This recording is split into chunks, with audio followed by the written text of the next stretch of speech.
ఒకేలు వద్దు మొక్కలు ముద్దు కడప ఎమ్మెల్యే. తనను కలిసేందుకు వస్తున్న టీడీపీ నేతలు, శ్రేణులు, అభిమానులు దయచేసి పూలదండలు, బొకేలు తీసుకురావద్దని కడప ఎమ్మెల్యే మాధవిరెడ్డి కోరారు. వాటికి బదులు పూల మొక్కలు తేవాలని కోరారు.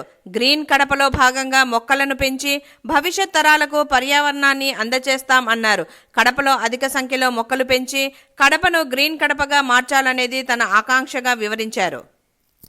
అందరికీ నమస్కారము. నేను మీ రెడ్డప్ప గారి మాధవి. ఈ 10 రోజుల నుంచి నన్ను కలవడానికి వచ్చిన అభిమానులకి అందరికీ ఒక విజ్ఞప్తి.